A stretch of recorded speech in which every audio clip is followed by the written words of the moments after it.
Hi friends, విరాజీస్ kitchen కి స్వాగతం సుస్వాగతం. ఈ రోజు మనం నెల్లూరు నుక్కుతో రైస్ బాత్ చేస్తున్నామండి. సింపుల్ గా ఈజీగా ఏ మసాలా రుబ్బే పని లేకుండా చేస్తున్నామండి. అది ఎలా చేయాలో నా స్టైల్లో మీకు చేసి చూపిస్తాను. ఇంకెందుకు ఆలస్యం, మాట్లాడుతూ చూసేద్దాం రండి. ఈ వీడియో పూర్తిగా చూడండి. ఈ వీడియో కనుక నచ్చినట్లయితే ఒక లైక్ చేయండి. మీరు ఎన్ని లైకులు చేస్తారో అంతమందికి నచ్చిందని హ్యాపీగా ఫీల్ అవుతానండి. ప్లీజ్ అండి ఒక్క లైక్ చేయండి. నెల్లూరు నూక రైస్ బాత్ కి కావాల్సిన పదార్థాలు చూద్దాం. నెల్లూరు నూక, పెద్ద సైజు ఎరగడ్డలు 3, బిర్యానీకి ఎలా అయితే కట్ చేస్తామో పొడవుగా అలా కట్ చేసుకున్నాము. అలాగే 7 పచ్చిమిర్చి కూడా ఇక్కడ కట్ చేయలేదు, అలానే వేస్తున్నాము. అలాగే 3 టమోటాలు, వీటిని కూడా సన్నగా పొడవుగా తరుక్కోవాలి. పుదీనా, కొత్తిమీర, కొబ్బరి పాలు, హోల్ గరం మసాలా, 4 లవంగాలు, 2 చెక్క, 3 యాలకులు, 3 స్టార్ పువ్వు, 3 అనానస పువ్వు, కొద్దిగా జాపత్రి, కల్పాసి, బిర్యానీ ఆకులు చిన్నవి తీసుకున్నాను 4. అల్లం వెల్లుల్లి పేస్ట్, ఇది ఫ్రెష్ గా కొట్టుకున్నాము. ఇందులో ఒక 2 పచ్చిమిర్చి వేసానండి, అందుకు కొంచెం గ్రీన్ గా ఉంది. చూడండి, ఈ బియ్యం తీసుకున్నాను. నెల్లూరు నూక చాలా అంటే చాలా బాగుంటుందండి రైస్ బాత్ కి. ఈ బియ్యంలో కూడా 2 రకాలు ఉందండి. ఇది ఫైన్ అండి, ఇది ఫస్ట్ క్వాలిటీ బియ్యము. ఇంకొకటి ఉందండి, అది ఇంకా చిన్నగా ఉంటది. కాకపోతే అది ఉడికేటప్పుడు కూడా లోపల బియ్యంగానే ఉంటుందండి, మెత్తగా అయిపోతుంది. కాబట్టి నేను ఫైన్ తీసుకున్నాను. మన సోనా మసూరా బియ్యమే. ఇది అరనూక అండి, దాంతోనే అరనూక. దీనికే నెల్లూరు నూక అని పేరు వచ్చింది. ఆ బియ్యం వేసి మీరు రైస్ బాత్ కానీ, పలావ్ కానీ, అలాగే బిర్యానీ చేసినా కానీ చాలా బాగుంటుందండి. బియ్యం కూడా చిన్నగా తీసుకునేటప్పుడు, తినేటప్పుడు అది చాలా బాగుంటుందండి. మన సోనా మసూరా కన్నా బాగుంటుంది. కాబట్టి నేను ఈ బియ్యంతో ఈరోజు మీకు సింపుల్గా ఒక కుష్కాలాగా చేసి చూపిస్తానండి. ఈరోజు నేను కుక్కర్లో చేస్తాను లేదండి, పాత్రలో చేస్తున్నాను. ఆ బియ్యం పాత్రలో చేస్తేనే బాగుంటుంది. స్టవ్ అంటించి పాత్ర పెట్టేసామండి. ఇది బాగా వేడెక్కాలి. ఈ పాత్ర కూడా ఘనంగా ఉందండి. వేడెక్కిపోయిందంటే బాగా వేయించుకోవచ్చు సిమ్లో పెట్టుకొని. కానీ ఇప్పుడు పాత్ర ఉడికెక్కింది, నెయ్యి వేసుకుందాము. ఇప్పుడు ఇందులోనే నూనె, హోల్ గరం మసాలా వేసుకుందాం.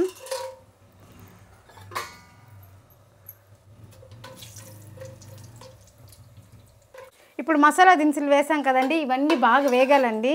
ఇది బాగా వేగిందంటే మన బిర్యానీ స్మెల్ వస్తుందండి, అలా వేయించుకోవాలి. చాలామంది ఇది వేస్తేనే ఆ ఎరగడలు వేసేస్తారండి, అలా వేయకూడదు. ఇప్పుడు చూడండి, యాలకులంతా ఉబ్బినాయి, అలాగే లవంగాలు కూడా బాగా చిట్లింది. ఇప్పుడు మనం ఎరగడలు వేసుకుందాం.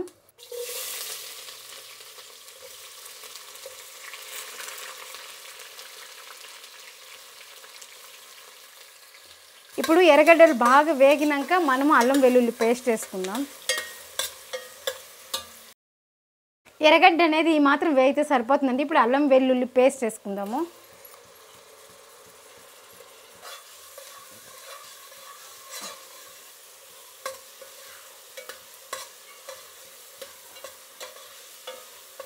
నెల్లూరు నూక బియ్యం చేస్తున్నాం కదండి, దానికి వచ్చి మనము 1 గ్లాసుకి 3 గ్లాసులు నీళ్ళు వేస్తున్నామండి. అది పాత బియ్యం అయితే. కొత్త బియ్యం అయితే 1 గ్లాసుకి 2.5 గ్లాసు నీళ్ళు అండి. ఎందుకక్క దీనికి మాత్రం అర్ధ గ్లాసు ఎక్కువ అంటే, ఇది బియ్యము చిట్టి ముత్యాలండి.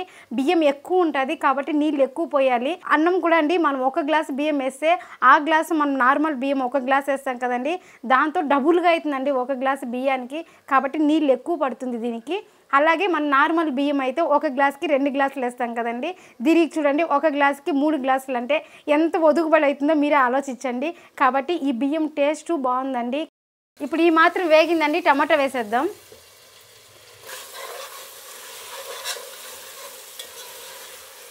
ఈ స్టేజ్లోనే మనం కల్లుప్పు వేసుకుందాం. రుచికి సరిపోయినంత కల్లుప్పు, అలాగే కొద్దిగా పసుపు. మనము ఉప్పు వేసేదాని వల్ల టమోటా అనేది బిన్నె మగ్గుతుందండి, కాబట్టి ఉప్పు వేస్తున్నాము. ఇప్పుడు ఇది మగ్గుతూ ఉంటుంది. మనం నీళ్ళు కొలత పెట్టి ఈ పక్క స్టవ్ మీద పెట్టేస్తాం. నీళ్ళు వేడెక్కని. ఇక్కడ 2 గ్లాసులు రైస్ తీసుకున్నామండి. ఈ గ్లాస్తో తీసుకున్నాను, ఇదే గ్లాస్తో కొలత పెట్టుకుంటున్నాను. 1 గ్లాసుకి 3 గ్లాసులు అన్నాం కదా.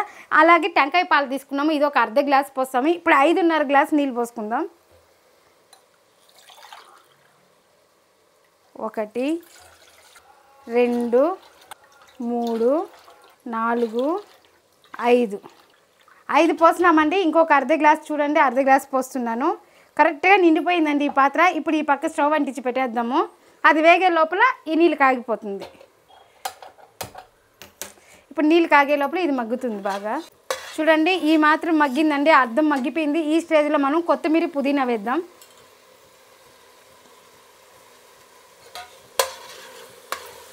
చేస్తుంటే బిర్యానీ స్మెల్ వస్తుందండి.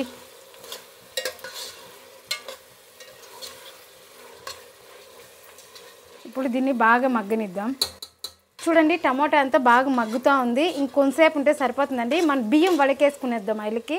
మనం ఎందుకంటే నీళ్ళు కరెక్ట్గా పోసామండి కాబట్టి ఈ బియ్యం అంతా వడిగే వేసినాక ఈ తిరుగుబాతులు వేసి ఒక చుట్టూ కళ్ళబెట్టాలండి. ఆయిల్ బాగా తేలుకునిందండి. ఇప్పుడు మనం 1/4 స్పూన్ కారం వేస్తున్నాము.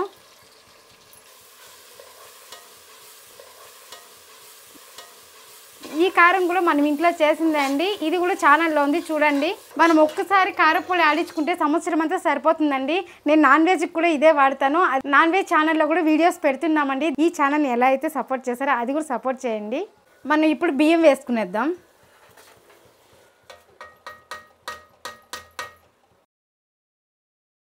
ఇప్పుడు ఈ బియ్యం కూడా బాగా ఈ మసాలాల్లో మిక్స్ చేస్తాము.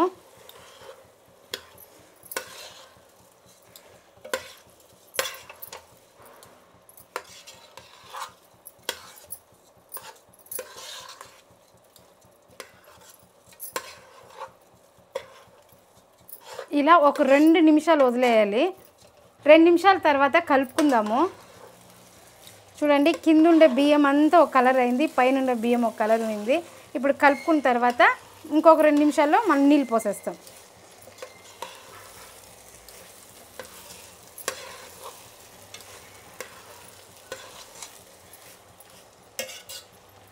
నీళ్ళు కూడా చూడండి బాగా ఉడికిపోయాయి. ఇప్పుడు ఈ నీళ్ళు వేడిగా ఉండే నీళ్ళు మనము రైస్లోకి పోసుకునేద్దాం. స్టవ్ ఆపేస్తాం.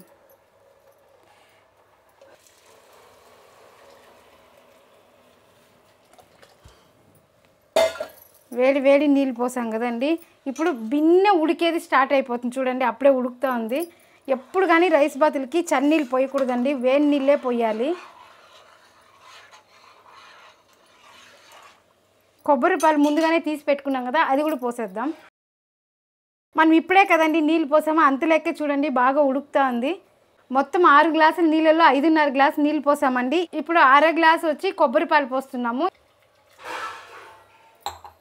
అంతే అండి, అంతా వేసేసాం కదా. ఇప్పుడు బాగా ఉడికినాక మూత పెడతాం.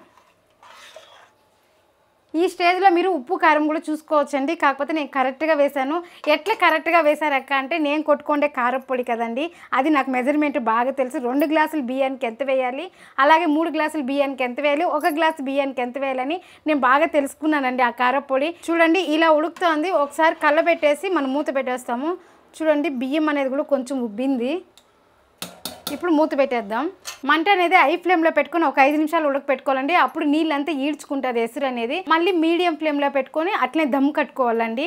అట్లా అయిపోతుంది. అక్క మాకు పాత్రలో చేసేది రాదు, కుక్కర్లోనే ఈజీ అంటే పాత్రలోనే ఈజీ అండి కుక్కర్ కన్నా. ఎందుకంటే ఇది నెల్లూరు నూకండి. మనం నీళ్లు ఇప్పుడు నేను 3 గ్లాసులు పెట్టాను కదా, అప్పుడు మీరు 2.5 గ్లాసు పెట్టాలండి. ఇదే బియ్యం అయితే ప్రెషర్ కుక్కర్లో పెట్టేసి 1 విజిల్ కాకపోతే 2 విజిల్ పెట్టినామంటే అయిపోతుందండి. నాకైతే పాత్రే ఈజీ అనిపిస్తుందండి. ఎందుకంటే మనం అన్ని తిరుగుబాటు పెట్టేసినామా, మధ్యలో కలుపుకుంటా పక్కన పెట్టేసి వేరే ఇంకేదైనా పని చేసుకుంటా ఉంటాం కదండి, అప్పుడు చేసుకుంటా ఉంటే ఫాస్ట్లో అయిపోతుందండి ఇదైతే. ఎందుకంటే కుక్కర్ అయితే విజిల్ వచ్చి ప్రెజర్ పోయి వేసేలాగా టైం అయిపోతుంది. ఇది అయిందంటే దమ్ కట్టినామా అయిపోయిందా, మూత తీసినామా, లంచ్ బాక్సులు కట్టేసినామా, మధ్యాహ్నానికి తీసుకొని పోయినామా అయిపోతుందండి. కాబట్టి నేనైతే పాత్రలోనే ఎక్కువ చేస్తాను. ఈ కుష్కాకి సింపుల్గా రైతా చేసినాను బాగుంటుందండి. కాకపోతే నేను ఇక్కడ పితికి బేల చేస్తున్నానండి. దీనికి ఒక ఆలుగడ్డ వేసేసి లైట్ గ్రేవీ చేస్తున్నాను. అది ఎలా చేస్తామో చూద్దాం. రైతా అయితే ఎప్పుడు చేసి సైడ్ డిష్గా తింటానే ఉంటాం కదండి, కుష్కాకి కానీ బిర్యానీకి కానీ. కాకపోతే ఇలా పితికి బేల చేసుకొని సైడ్ డిష్గా తిని చూడండి, చాలా అంటే చాలా బాగుంటుంది. దీనికి కావాల్సిన పదార్థాలు చూద్దాం. 1/2 కేజీ కాయ తీసి పితికి బాబు చేసుకున్నామండి. 1 ఉర్లగడ్డ తీసుకున్నాను, 1 టమోటా, చిన్న సైజు ఎర్రగడ్డలు 3 తీసుకున్నాము, 1 చెక్క, 3 లవంగాలు, కొద్దిగా కల్పాసి, అనానాస పువ్వు చిన్నవి 2, 1 బిర్యానీ ఆకు తీసుకున్నాము, అలాగే కొద్దిగా కొబ్బరి పాలు. ప్లేట్ పెట్టుకొని హై ఫ్లేమ్లో ఉడికించిన 5 నిమిషాల తర్వాత చూడండి బాగా నీళ్ళు ఇంకిపోయినాయి. ఇప్పుడు చూడండి మంట తక్కువ చేసేసాను. మనము అన్నం అనేది 3/4 భాగం ఉడికిపోయిందండి. ఇంకొక 1/4 భాగం సిమ్లోనే పెట్టుకొని ఉడకపెట్టుకుందాము. బియ్యం కూడా బాగా నానింది కదండి, అన్నం కూడా మెత్తగా బాగుంటుందండి. అన్నం కూడా ఎంతవరకు ఉడికిందని చూడండి ముక్కాలు భాగం ఉడికింది. ఇంకా మధ్యలో కొంచెం బియ్యం అనేది ఉంది. ఇంకా ఆ కాల భాగం కూడా మనము సిమ్లో పెట్టుకొని ఉడకపెట్టుకోవాలి. ఇంకా తేమ ఉంది కదండి, కాబట్టి ఈ తేమ అంతా లాక్కునేస్తుంది. మన అన్నం అనేది బాగా పర్ఫెక్ట్గా ఉడికిపోతుంది. ఇప్పుడు అంతా దగ్గరికి తోయేస్తాము. కిందని ఇంకా ఒకసారి బాగా కలబెట్టేయాలండి. కింద ఏమో అడుగంటకుండా ఇట్లా కిందని ఇంకా కలబెట్టేసిన తర్వాత అంతా అన్నము దగ్గరికి చేసి సదరంగా పెట్టేసి మనము సిమ్లో పెట్టుకునేయాలి. అంతే అండి, ఒక్కసారే కలబెట్టినాను, చూసారు కదా, ఒకేసారి కలబెట్టినాను. ఇప్పుడు అంతా ఇట్లా దగ్గరికి చేసి మనం సిమ్లో పెట్టేసి ఇంకొక 10 నిమిషాలు దమ్ కట్టుకున్నామంటే సరిపోతుందండి. మళ్ళీ 10 నిమిషాల తర్వాత మూత తీసి చూస్తే మన అన్నం అనేది పర్ఫెక్ట్గా ఉడికిపోతుంది. ఇప్పుడు గ్రేవీ చేసుకునేద్దాం. మనం ఆలుగడ్డ పైన పీల్ చేసుకొని సన్నగా తరిగి వేసేస్తామండి. పాప ఇంకో ఆలుగడ్డ కూడా వేసే మమ్మీ అనేసి ఎత్తుకోరని పోయిందండి. చూడండి, ఇంకొక ఆలుగడ్డ కూడా పాప వేసేసింది. నాకు ఆలుగడ్డ ఎక్కువ కావాలనింది, కాబట్టి దీన్ని తీసి లైట్ గ్రేవీ పెట్టినామంటే సాయంకాలం పాప వస్తేనే వేడిగా దోశ వేసినానంటే ఇష్టంగా తింటుందండి. కాబట్టి లైట్ గ్రేవీకి ఇంకో ఆలుగడ్డ. ఇప్పుడు ఈ గింజల్లో నీళ్ళు పోసుకునేస్తాము. అలాగనే ఇందులోనే ఆలుగడ్డ కూడా వేసుకునేద్దాం.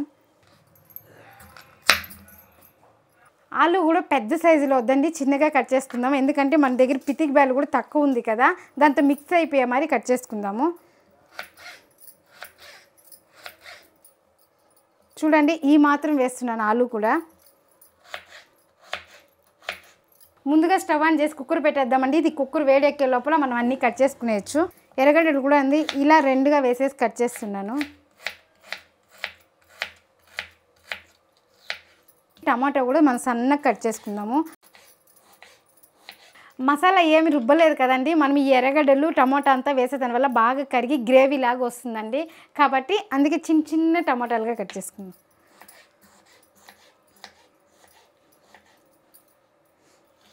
టైం లేనప్పుడు ఇలా చేసుకునేస్తే సరిపోతుందండి. ఏమి రుబ్బే పని లేకుండా ఇలా సెట్ చేసుకోవాలండి.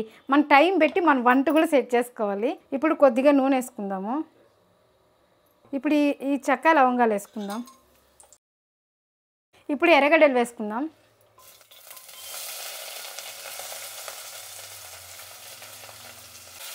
ఇప్పుడు ఎర్రగడ్డలు వేసాం కదండి, ఇది బాగా వేయించుకోవాలి. ఇప్పుడు 10 నిమిషాలు అయిందండి, మన రైస్ బాత్ చూద్దాం. చూడండి, మన రైస్ అనేది బాగా ఉడికిపోయింది. చూసారు కదండి ఎంత బాగా ఉడికిందో. అలాగే మీకు మెదిపి చూపిస్తాను చూడండి. అన్నం బాగా ఉడికిపోయిందండి, మెత్తగా. చూసారా, నూకుగా లేదు, అన్నం బాగా ఉడికిపోయింది. ఈ మాత్రం ఉడికిపోతే సరిపోతుందండి. ఇప్పుడు స్టవ్ ఆపేస్తామండి. స్టవ్ ఆపేసి ప్లేట్ పెట్టి ఇంకొక 2 నిమిషాలు అలానే వదిలేస్తే మన లంచ్ బాక్స్కి రెడీ అయిపోతుంది. కర్రీ చూద్దాం. ఇప్పుడు ఎర్రగడ్డలు వేగినాయి. ఇప్పుడు అల్లం వెల్లుల్లి పేస్ట్ అండి, రెండింటికి ఒకేసారి కొట్టేసానండి. ఇప్పుడు దీనికి వేసేద్దాము.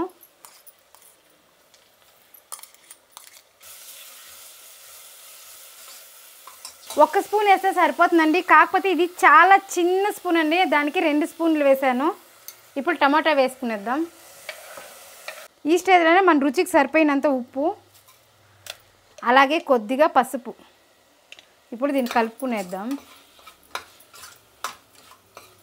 చూడండి, బాగా వేగిపోయింది. ఇప్పుడు మనం ఆలుగడ్డ పితికి బాల్ వేసేద్దాం.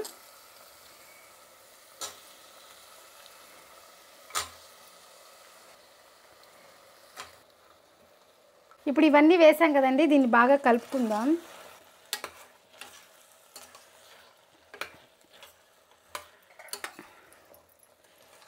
బాగా వేగిందండి ఆలుగడ్డ పితికి బాల్. మనం కారం వేద్దాము. ఇక్కడ పితికి బాల్ తక్కువే ఉంది కదండి, కాబట్టి ఇక్కడ నేను 1/4 స్పూన్ వేస్తున్నాను. ఇప్పుడు బాగా కలుపుకుందాం.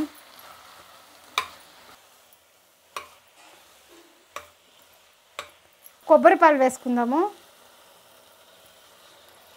అలాగే కొద్దిగా నీళ్ళు. ఎక్కువ వేయకూడదండి, నేను ఇక్కడ కొంచెం గట్టిగానే చేస్తున్నాను కాబట్టి లైట్గా వేసాను. ఎందుకంటే మన కుష్కాకి గట్టిగా ఉంటేనే బాగుంటుందండి, కాబట్టి నేను ఇక్కడ లైట్ గ్రేవీ పెడుతున్నాను. ఇప్పుడు కొద్దిగా కొత్తిమీర కట్ చేసి వేసేసి మనం బాగా కూర ఉడికినాక మూత పెట్టేసినామంటే ఒక విజిల్ వస్తే సరిపోతుందండి.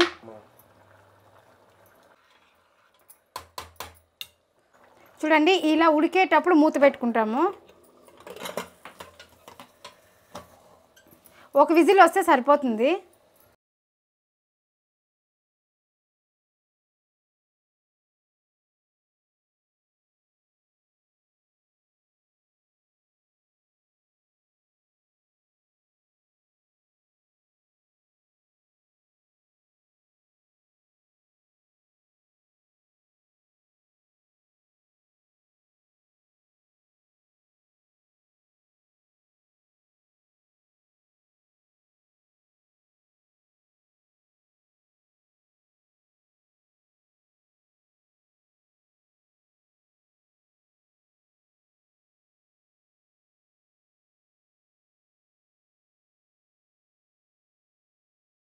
చూడండి మన ఈజీ లంచ్ బాక్స్ రెడీ అయిపోయింది. నెల్లూరు నూకతో కుష్క, పితికిబేళ్ళు, ఆలుగడ్డ లైట్ కర్రీ. మనం ఏం చేసినా ఫాస్ట్లోను, టేస్ట్లోను, క్వాలిటీలోను ఎందులోనూ రాజీ పడకూడదు.